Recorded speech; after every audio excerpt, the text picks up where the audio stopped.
अच्छी प्रबंधन एवं प्रशासन में क्या अंतर है। प्रशासन का मत से तात्पर्य यह होता है कि जो नीति का निर्माण करे, जो नियम को बनाए, उसे हम क्या कहते हैं, प्रशासन कहते हैं। जबकि प्रशासन वाला जो नियम बनाया है उसको जो फॉलो करे, उसके आधार पे जो चले, उसे हम क्या कहते हैं, प्रबंधन।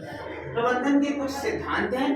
पहला या कुछ हम कह सकते हैं कुछ प्रक्रियाएं हैं जिसके थ्रू वो कार्य करती है। पहला क्या है, प्रबंधन एक गत्यात्मक प्रक्रिया है। गत्यात्मक मतलब देश काल परिस्थिति के अनुसार प्रबंधन क्या होता है बेटा, बदलता है।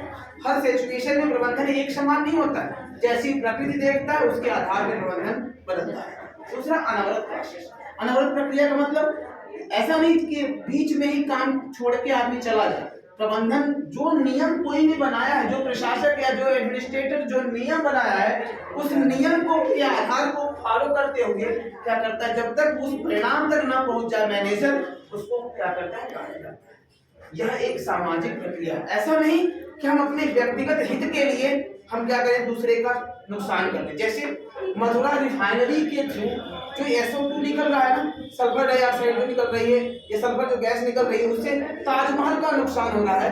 यह प्रबंधन की कमी मानी जाएगी। नेक्स्ट, संगठित प्रक्रिया।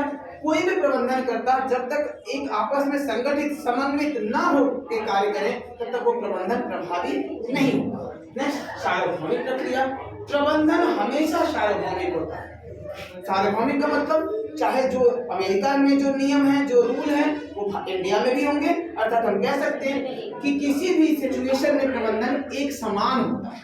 ठीक है। नेक्स्ट, प्रशासनिक प्रबंधन की विचारधारा के जनक हेनरी फेयोल हैं। इन्होंने अपनी पुस्तक क्या लिखा बेटा, जनरल एंड इंडस्ट्रियल मैनेजमेंट में यह बताया कि एक प्रशासनिक निकाय हो, वह निकाय क्या करे, आर्डर पारित करे और उसके आधार पर सभी लोग आपस में मिल के क्या करें, कार्य करें। इन्होंने प्रशासनिक प्रबंधन के 14 सिद्धांत बतलाए। पहला सिद्धांत है कार्य विभाजन। अर्थात ध्यान रखिएगा, प्रबंधन क्या कहता है कि अपने कार्यों को कई आधार में छोटे छोटे भागों में बांट दें कि वह प्रभावी और सुचारू रूप से चल सके। अधिकार एवं दायित्व। जब उस प्रबंधन में सभी का अधिकार होगा, उसकी रिस्पॉन्सिबिलिटी होगी, जिम्मेदारी होगी, तो प्रबंधन क्या होगा, और प्रभावी होगा। नेक्स्ट, अनुशासन से रहित हो प्रबंधन। ऐसा नहीं हो कि प्रबंधन में किसी का गला काटने अपने व्यक्तिगत हित के लिए नहीं, उसके लिए एक नियम हो, एक आचार संहिता हो और उस आचार संहिता के आधार पर व्यक्ति कार्य करे। इन्हीं 14 सिद्धांतों के आधार पर ध्यान रखेंगे